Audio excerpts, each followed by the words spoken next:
kulanti wacan daawadayaal halkaad naga daawanaysaan waa channelkeena Anisa Daacad waxaa halkan idinku soo gudbin doona xogihii u dambeeyay fariin cajiib ah oo madaxweynaha Jamhuuriyadda Federaalka Soomaaliya Xasan Sheekh Maxamuud uu diray hadaba maxay ku aadaneed fariintaasi yeesoo ku socotay muuqaalkan ay idinku soo gudbin doona xogihii u dambeeyay sidoo kale shir xasaasi ah oo la filayo inuu ka furmo magaalada caasimadda ee Muqdisho iyo kulamadii madaxweyne Xasan Sheekh Maxamuud uu la qaatay golaha mustaqbalka Soomaaliyeed haddii ay tahay markii ugu horeysay ku soo gaaro muuqaalkeena subscribe inoo dhigan balalkan frost ee ku soo gaara muuqaalada kale xiga haddii aad subscribe inoo tahay muuqaalkan oo share garay like inoo saar si oo gaar asxaab badan oo ku mahadsantahay daawashadaada aynu ku bilaabnay madaxweynaha Jamhuuriyadda Federaalka Soomaaliya Xasan Sheekh Maxamuud ayaa jeediyay khudbad dhinacyo badan taabanaysa isla markaana uu kaga hadlayay xaaladda guud ee dalka iyadoona madaxweyne Xasan Sheekh Maxamuud markaan ay ka muuqato biseel siyaasadeed isagoona sheegay in dawladda federaalka Soomaaliya ay diyaar ay u tahay wada hadal iyo sidoo kale is-afgarad isagoona sheegay in cid kasta oo tabasho qabta ay diyaar ay u yihiin inay la fadhiistaan isla markaana ay ka jaahil bixiyaan wax kasta oo sheegay ay qabaan madaxweyne Xasan Sheekh Maxamuud ayaa ku baaqay in wada hadal iyo sidoo kale miiska wada hadalka la isugu yimaado si khilaafka jira loo xaliyo madaxweynaha Jamhuuriyadda Federaalka Soomaaliya Xasan Sheekh Maxamuud ayaa bulshada Soomaaliyeed qeybaheedii kala duwan waxa uu u diray fariin adag ee ku aadan ee bulshada Soomaaliyeed isla markaasna ay tahay in fariintaasi sida uu madaxweynaha Jamhuuriyadda Federaalka Soomaaliya Xasan Sheekh Maxamuud u diray in loo qaato madaxweyne Xasan Sheekh Maxamuud oo ka hadlayay xaaladda guud ee dalka ayaa markaan soo hadal qaaday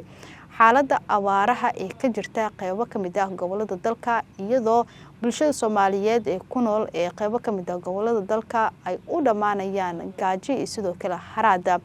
iyadoo xoolihii ay tacbanayeen ee beerihiiba halkaasi ay ku baaba'een maadaama dhawaanahanba roob aan la helin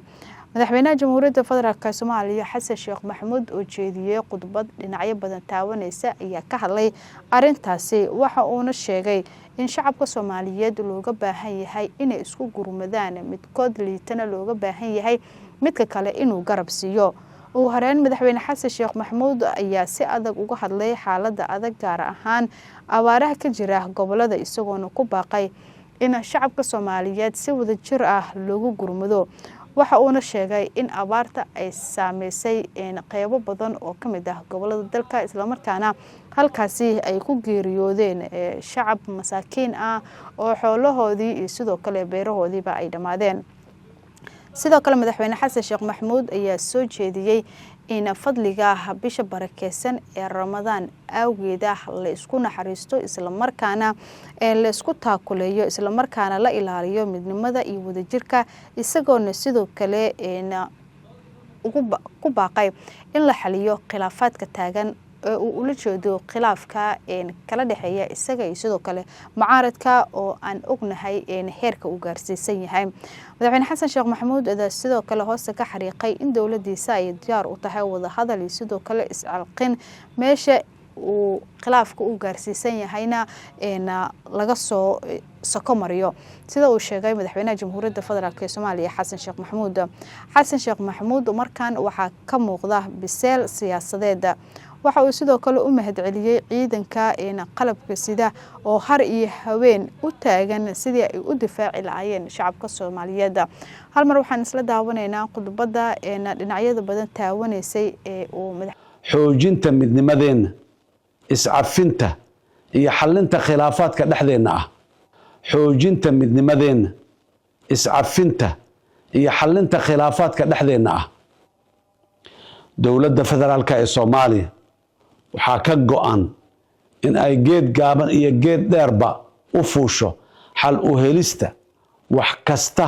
oo ragaadinaya midnimada iyo horumarka dalka iyo dadka Soomaaliyeed iyadoo loo marayo wada hadal iyo isqancin waxaan ammaanayaa oo bogaadinayaa ciidamada qaranka ee dhaxanta damacda iyo dhufaysyada ugu jira difaaca dalka iyo dadka Soomaaliyeed gaar ahaan xilligan Ramadaan ee dadku ay cibaadeysanayaan waxaan u rajaynayaa guulo isdaba joog ah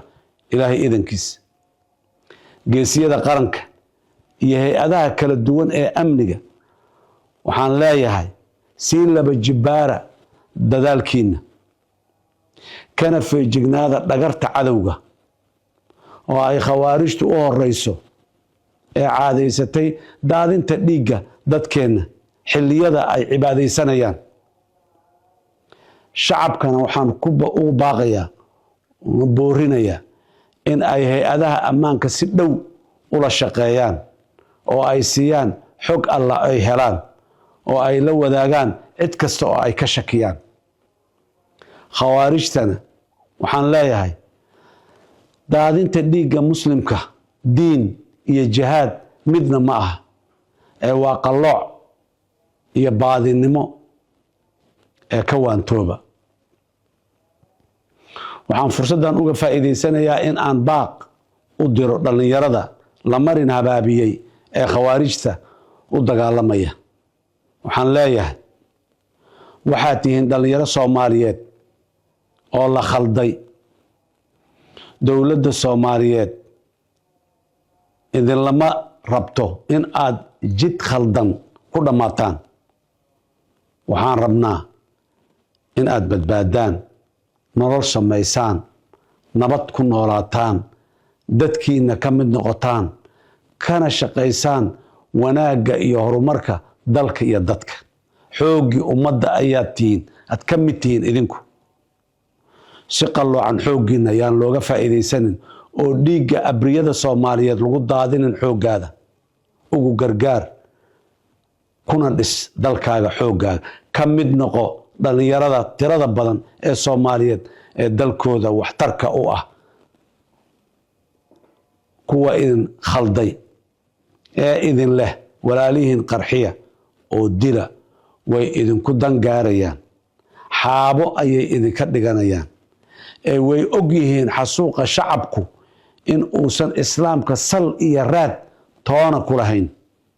sidaas daraaddeed waxaan ugu baaqayaa in ay ka soo baxaan khawaarijta dhallinyaradaas